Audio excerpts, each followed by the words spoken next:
John Cena only has 5 dates left of his retirement tour. The greatest of all time only has 5 appearances left of his retirement tour. 2 being Monday Night Raw. Like let that sink. Let that sink in. And I'm gonna be straightforward and very honest with you guys for a second. This retirement tour was absolutely garbage, and I will tell you why and how triple fraud has ruined John Cena's retirement tour. Now I gotta get a whole lot of things off my chest. Okay, his tour begins as the Raw Netflix debut. He comes out, cuts a promo saying that he's gonna win the 17-time champion. Now, do you want some? Come get some. He's entering the Royal Rumble. Nobody comes out. Like, are you serious? Are you serious? Are you serious? You could have easily had a Raw match on Raw Netflix debut instead of having cameo appearances, bro. Cameo promos appearances, bro. Something like that, bro. Somebody could have came out easily. AJ Styles, AJ Styles was injured at the time, excuse me. Dominic Mysterio, anybody could have came out and gave John Cena a warm-up. A warm-up before the Royal Rumble, because that was the only appearance he made before the Royal Rumble. So we get to the Royal Rumble. Cena comes out. He is obviously the last two, then loses to Jey Uso. Yeah, I get it. Jey Uso was super high and over this year, so I see why they did it. But we had the most unpredictable Royal Rumble in a long time, guys. 2025 was undoubtedly the greatest stacked Royal Rumble. I'm not going to say the greatest Royal Rumble, but the best participant in a Royal Rumble match. You had Roman, Punk, Rollins, and John Cena. Big names, but besides the point, Jey Uso wins, then we move on to the Chamber. We all knew Cena was winning, y'all. Respectfully, we all knew John Cena was winning when he literally cut that promo during the press conference. I love the attitude he gave. He literally gave me heel vibes. I've been saying that before he turned heel. I was like, he's kind of talking like a heel. He said, because out of dedication to this company, he deserves his spot to be in the Chamber. But we all knew John Cena was winning the Royal Rumble. Winning the Chamber. So we get to the Chamber. John Cena wins, because Seth Rollins stomps CM Punk. And then Cody comes out. The Rock comes out. Then this is when the heel turn happens, man. Cena turns heel, it's actually when everything goes downhill. Beats the crap out of Cody Rhodes, makes him bleed, etc., etc. Then a few weeks go by. Let that sink in. A few weeks go by. He couldn't come out the next night on Raw. The Monday after Elimination Chamber. He didn't come out on SmackDown. He came out in Barcelona. And cuts the worst promo ever. He even said it in an interview that this is the worst promo he ever cut. Like, he was literally terrible as a heel. I'll be very honest. He had good matches as a heel, but he was terrible as a heel character. See, there's a difference. Like I said, he even came out and said how bad it was. He couldn't be a heel. Like, I feel like he couldn't be a heel. That's the promo I'm talking about, is with the kid saying that dysfunctional kid, that he was a victim of an abusive relationship, etc., etc., etc. I generally felt like it's not generally feeling like, it's actually reality. Anybody who stepped in the ring with John Cena this year was obviously getting booed out the building. We all know whoever touched Cena or talked to him on the mic, you're getting booed out the building. It happened with Cody Rhodes. The crowd was very mixed for Cody Rhodes.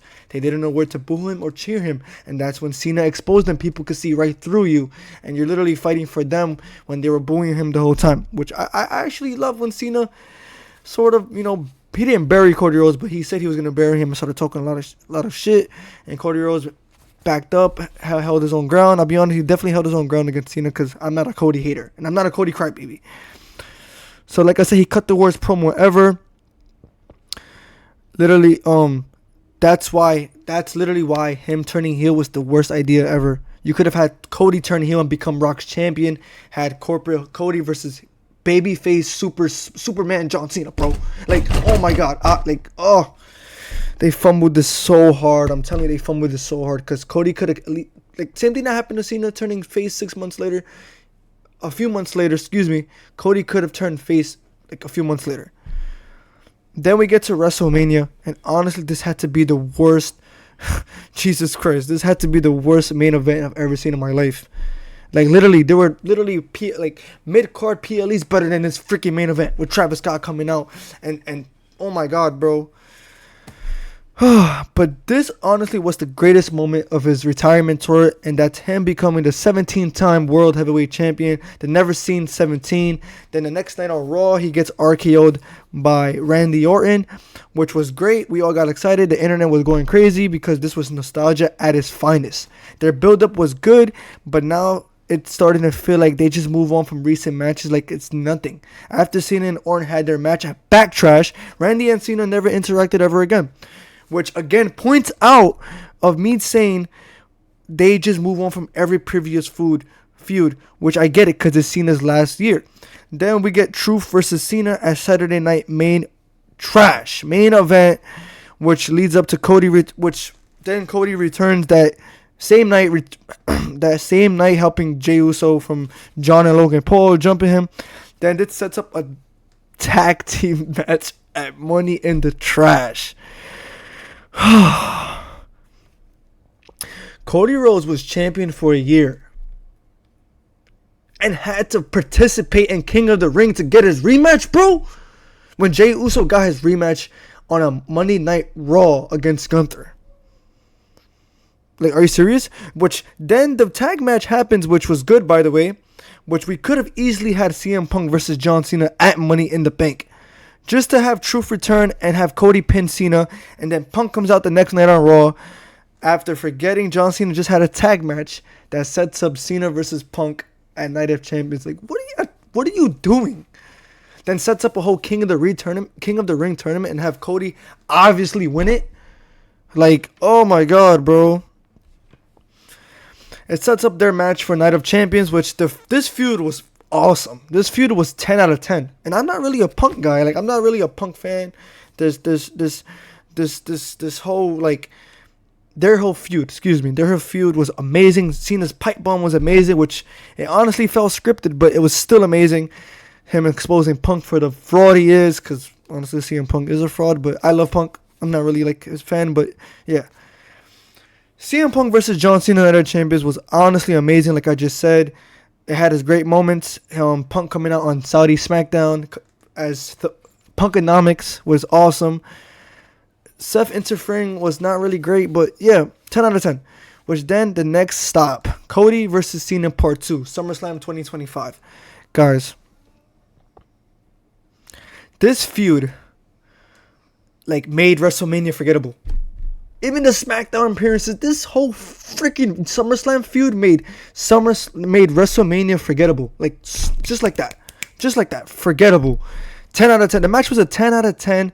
Even though Cena only appeared twice on SmackDown, I think this match, like I said, this match was a 100 out of 10. I'm going to be on 100 out of, 10 out of 10. Excuse me. 10 out of 10. I was actually there, but we don't care. But I was honestly going for Cody only because Cody was teasing the heel turn, which they didn't even pull the goddamn trigger on that. Like, oh. This is what I'm like, bro. Triple Frog gotta go. He has to go. And now we only have 4 months left of John Cena's retirement tour, I believe. Like 3 to 4 months. Brock Lesnar returns. F5's John Cena, and then doesn't come back until a month later. Doesn't explain anything until a month later. September 12th, I believe, was his appearance. No, he appeared on SmackDown when Cena had the match versus Sami. Bro, like I said, a month later, instead we got Logan Paul versus John Cena at Clash in Paris. At Trash in Paris. Another 10 out of 10 match, I'll be honest. Now you got to see where I'm going. He's pulling 10 out of 10 matches to get obliterated at fucking WrestlePalooza by Brock Lesnar in a squash match, bro. He ate hundreds of, putting Cody through tables, Cody giving him Cody cutters, 100 freaking Cody fucking crossroads. Excuse me, because this is pissing me off. But loses to Brock Lesnar in 5 minutes. 6 F5s it took, squashed him like a freaking dog. And now the time I'm recording, we only have 5 dates left of John Cena's appearances. Like I said, man, I'm straightforward, and I just genuinely feel like they fumbled this tour so bad. No, Roman versus Cena. Cena versus Roman when Cena was a heel would have been, oh my God, money. Triple fraud. Take notes.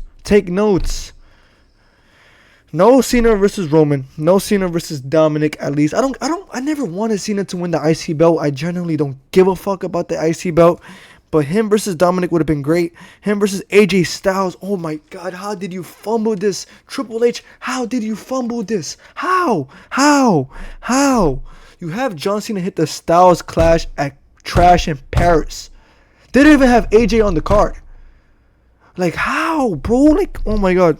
It's like you get pissed off when you know, as a fan, we're getting treated like shit. Like, they don't care about us, bro. And I'm honestly fed up with it because I'm not a hater. I love WWE. I go to the events. I didn't even mention earlier, I was actually at the Royal Rumble. Booked the flight and all that just to see Cena lose. But I'm not complaining. I'm not crying. Jey Uso was hot, like I just said. He was very hot. Anyways, ladies and gentlemen, if you guys did enjoy this video, make sure to comment your opinion on this video like I just mentioned. Leave a like and subscribe if you're new to the channel to never miss an upload. Peace. I'm out.